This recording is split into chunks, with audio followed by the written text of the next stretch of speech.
चलिए जानते हैं आज के देश और दुनिया के महत्वपूर्ण 20 बड़ी खबरें सिर्फ 5 मिनट में। पर अभी तक आपने इस वीडियो को लाइक नहीं किए हैं तो लाइक कर लीजिए, चैनल पे नए हैं तो चैनल को सब्सक्राइब कर लीजिए। तो चलिए वीडियो को स्टार्ट करते हैं। अगर आप भी आने वाले 2022 के विधानसभा चुनाव में भाजपा का सफाया चाहते हैं तो कमेंट सेक्शन में टाइप करके जरूर बताइएगा। बता दें कि भाजपा सरकार में सब कुछ ठीक नहीं चल रहा है, जिससे नाराज वरुण गांधी जल्द कर सकते हैं घर वापसी। संसदीय क्षेत्र के 2 दिवसीय दौरे के दूसरे दिन सांसद वरुण गांधी ने कहा है कि निजीकरण के नाम पर करोड़ों लोगों की बर्बाद करने की साजिश है।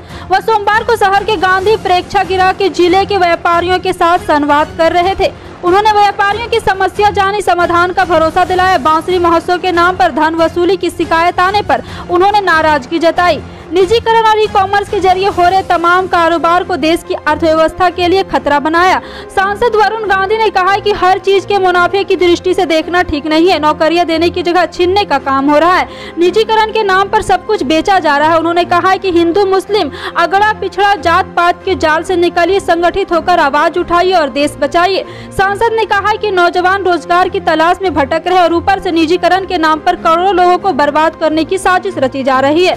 वहीं बोले कि उनके लिए देश पहले है, राजनीति बात की बात है। वह राष्ट्र के लिए कुछ भी करने को तैयार है और इसी से कयास लगाया जा रहा है कि जल्द ही ये भाजपा छोड़ कांग्रेस में शामिल हो सकते हैं।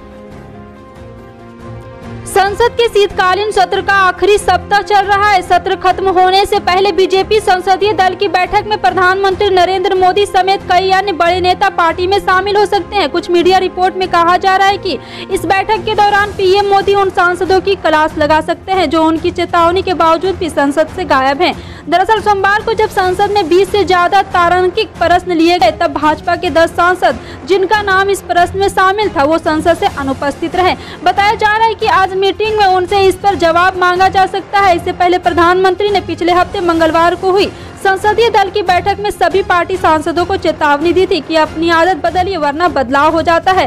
हालांकि इस बैठक को लेकर यह भी कहा जा रहा है कि इसमें संसद के सत्र के आखिरी हफ्ते के दौरान पार्टी अपनी रणनीति को लेकर भी चर्चा कर सकती है। 3 कृषि कानूनों के खिलाफ किसानों का आंदोलन खत्म हो गया है, लेकिन पंजाब में किसान अभी भी सड़कों पर उतरे हैं। पंजाब के किसान नौकरी, कर्ज माफी समेत अपनी अलग अलग मांगों को लेकर रेल रोको आंदोलन कर रहे हैं, जिसके चलते रेल यातायात प्रभावित है। जानकारी के मुताबिक पंजाब की किसान मजदूर ने कर्ज माफी, नौकरी और दूसरी मांगों को सरकार के खिलाफ मोर्चा खोला है। आंदोलनकारी किसानों ने अमृतसर दिल्ली रेलवे ट्रैक पर धरना प्रदर्शन शुरू कर दिया है। इसके चलते भारतीय रेलवे को कई ट्रेनें रद्द करनी पड़ी है, जबकि कुछ को टर्मिनेट कर दिया गया है। आंदोलन के चलते उत्तर रेलवे के फिरोजपुर मंडल से चलने वाली तकरीबन 40 से अधिक ट्रेनें को रद्द करना पड़ा है। सिया सेंट्रल वक्फ बोर्ड के पूर्व चेयरमैन वसीम रिजवी के धर्म बदलने पर पिछले दिनों खूब हल्ला हुआ। उन्होंने इस्लाम छोड़ा और सनातन धर्म अपना लिया था। ये तो खैर अपनी मर्जी से धर्म बदलने की बात हुई, लेकिन अक्सर इस तरह की खबरें आती रहती है कि फला जगह पर लालच देकर और डरा धमकाकर धर्म परिवर्तन का गोरख धंधा चल रहा है। इसी कड़ी में पिछले दिनों मध्य प्रदेश, गुजरात से लेकर कर्नाटक तक के क्रिश्चियन और मिशनरीज में हमले की खबर आई है, जहाँ आरोप था कि इन राज्यों में फोर्सफुल कन्वर्सन यानी कि जबरन धर्मांतरण कराया जा रहा है। दरअसल बात यह है कि अपना संविधान रिलीजन को प्रोपगेट करने की इजाजत तो देता है, हर धर्म को अपने फोर्सफुल कन्वर्जन की इजाजत नहीं है। शायद इन्हीं सब चीजों को ध्यान में रखकर कर्नाटक कैबिनेट ने एंटी कन्वर्जन बिल को मंजूरी दे दी है। इस बिल पर लंबे समय से कर्नाटक की सियासत गरमाई हुई थी। विपक्षी दल और ईसाई समुदाय के लीडर इसका विरोध कर रहे हैं, मगर भाजपा सरकार अपने मनमाफिक बिल के साथ आगे बढ़ रही है और आज पब्लिसी और इस बिल को विधानसभा में पेश किया जा सकता है। तो इसी बिल के बैकग्राउंड और प्रोविजन के चलते यहाँ पर आपको इंडिया टुडे मैगजीन के सीनियर एडिटर अनिलिस एस महाजन से और उनसे पूछा गया बिल क्या कहता है। जी हाँ, आपको बता दें कि यहाँ पर लगातार इस बिल के कई नुकसान नजर आ रहे हैं, जिससे ईसाई लोग विरोध कर रहे हैं।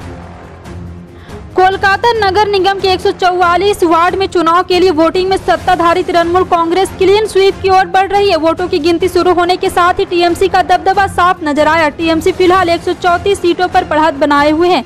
वहीं बीजेपी 3 सीटों पर आगे चल रही है। कांग्रेस 2 सीटों पर बढ़त बनाई हुई है और लेफ्ट 4 सीटों पर आगे है।